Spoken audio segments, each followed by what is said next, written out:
Let us begin the story of resurrection from the Gospel of Matthew. This is the proclamation of Easter. Matthew is very clear in the way we are guided through the story, first of Jesus' death, and then of Jesus' resurrection. The way Matthew tells this in the gospel story, it's important to begin with verse 45, which starts at noonday. Matthew is very clear in the way this is divided, and we have a very important word that can help us in understanding what Matthew seems to be doing in sharing with us the good news of Jesus' resurrection. It starts with this eschatological reality. It's a very important word for us in the way Matthew works. Eschatological is a word that comes from two Greek words, escha, meaning the ending of things, and logos, meaning the study of or words about things. And so eschaton means sort of the end of an era, and eschatology means the study of or the words about the end of that thing or era. So what Matthew is sharing with us in Jesus' resurrection is an eschatological reality. That's a word maybe we want to practice saying together, eschatological. It's a great word. You can use this in your Sunday school classes and will impress the people that you're with. This is such an eschatological moment in time. Well, that's what's happening in the way Matthew describes what occurs in Jesus' death and resurrection. It was about noon. It's an eschatological bringing together of all creation. For what happens in this moment is at noonday, when the sun is at its apex, darkness comes over the entire land. It is an eschatological shift. Something is happening in all creation. There's something going on that is changing from one era to the next, for not only my life and your life and the lives of the people surrounding the cross on that day, but for all creation. Darkness comes over all the land, Matthew says. It's a reflection of Genesis 1. When God created the heavens and the earth, darkness was across the face of the deep. This is movement now. Something is happening. There is an ending, but there's also the very real potential of a beginning, like Genesis 1, and preparation for a whole new creation. This is an eschatological reality. But it comes with great grief and a sense of absence and this real cry of despair that now comes from Jesus' lips. Because just as the sun seems to disappear from the sky as the light goes out at noonday, Jesus cries out, Eli, Eli, lema sabachthani. The Aramaic words Jesus is speaking, Matthew translates for us from Psalm 22. My God, why have you forsaken me? Psalm 22, that incredible lament, that cry of absence, that sense of something is happening that I can't control, and I feel completely abandoned and in the midst of despair. It's also in Psalm 22 when we find out that the psalmist is lamenting, not only feeling left out by creation and left alone from God, but also we find out that the enemies of the psalmist have taken his clothes and have cast lots for them and are dividing those clothes. The only possessions that psalmist has left are being divvied out among his captors and his enemies. Exactly what happens with Jesus and the Roman soldiers, taking his few remaining possessions and dividing them among themselves. Psalm 22 forms the basis of Matthew 27. So we've got Genesis 1 echoing in the background. We've got Psalm 22 quoted by Jesus. And then we find out in this cry of absence from the verses moving forward, It is now at 3 o'clock when Jesus breathes his last.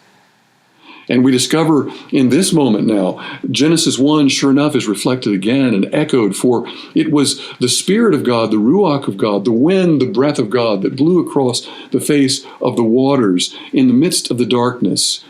And God said, "Let there be light," and there was light. In Matthew chapter 27, what happens in Jesus' death between 12 and at precisely 3 o'clock when Jesus breathed his last, not only has the light gone out, but now the breath has dispersed, the Spirit is gone, the wind stops blowing, this sense of creation being reversed. And there is sort of this pause across the land. It is not only Jesus' cry of absence for himself, but in a sense, a despairing and absent cry for all the land. Also, at precisely 3 o'clock now, there is this rending of the curtain in the temple. And this is Matthew's very important imagery, for remember, Jesus had at several points talked about the temple being the dream of God as the house of prayer for all people, quoting from Jeremiah. The hope that all people would be available to worship and be a part of this, the power of prayer and connection with God. The temple, unfortunately, had not fulfilled that for many people. Many were excluded, many were left out. And it is in now this 27th chapter at 3 o'clock, Jesus breathes his last, and at that moment, the curtain of the temple is ripped in two. Now, this is 60 feet wide, 30 feet high, 5 inches thick. It is a purple, blue, and red woven linen that is huge, thick, heavy. It is this enormous 30-foot tall barrier that separates the Holy of Holies from the rest of the temple. And in the moment of Jesus' death, when he breathes his last, when the Spirit moves and leaves, the temple curtain is ripped in two from top to bottom. The imagery is powerful and very clear. No human hands could rip this temple curtain. Only the hands of God, opening up this Holy of Holies now as a place of worship. This is an eschatological moment. This is a transition of time. This is a shift, clear shift in reality from one era now to the next. Something is happening. From 3 o'clock, now we move, Jesus' death has taken place, and now we move into a new spot, a new place where the shift moves into beginning of night. And we're confronted with another very subtle shift with Matthew, where we find that there's kind of a circle, a full circle that Matthew seems to be bringing us to. For in this 27th chapter, we have a man named Joseph of Arimathea, a wealthy man who gives a gift to Jesus, whose body needs a place to be laid.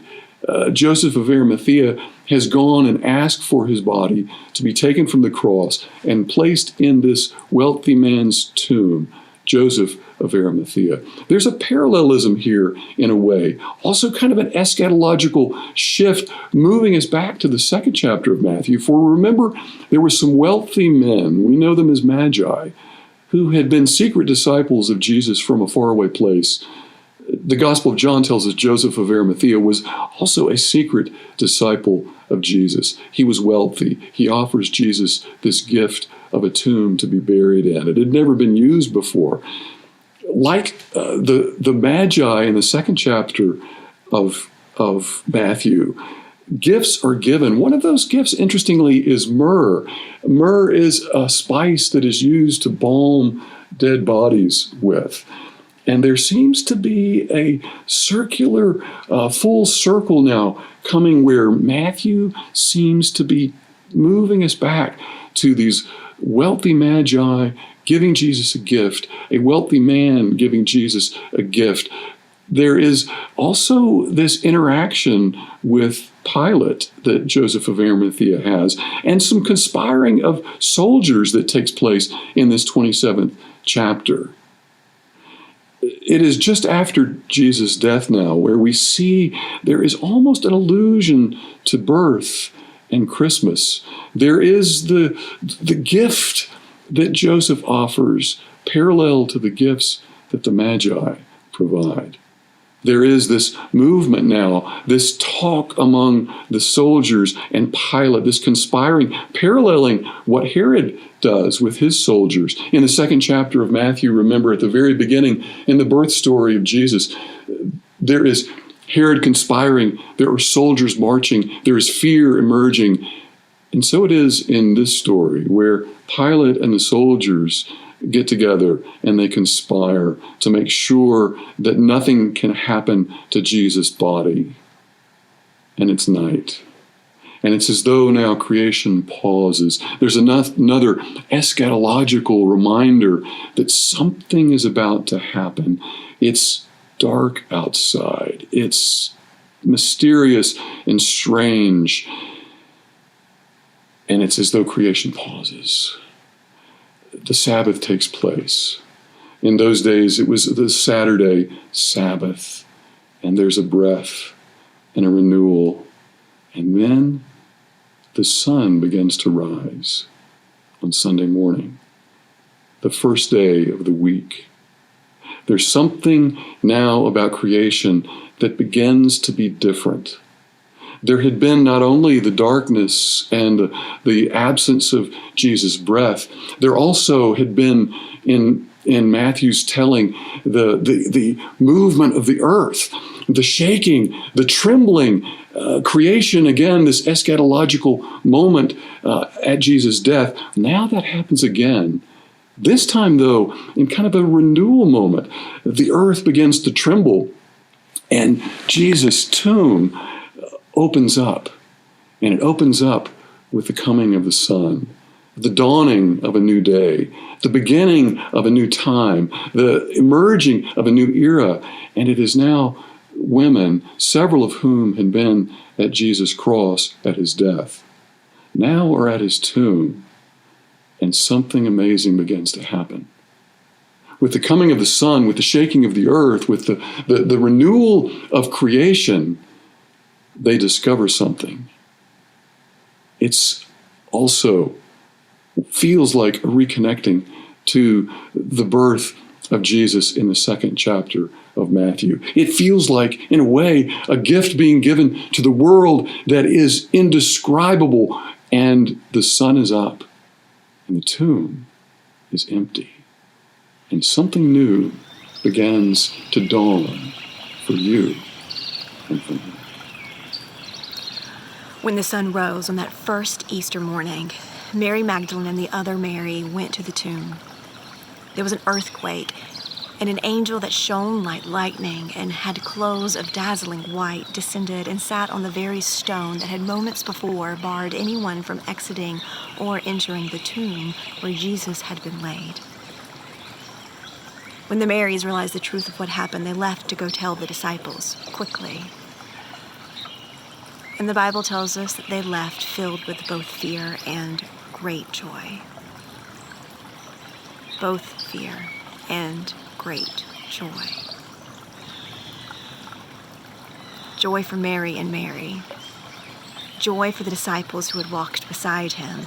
Joy for the whole world. Joy because the Lord has come. Joy because the world can now receive its King.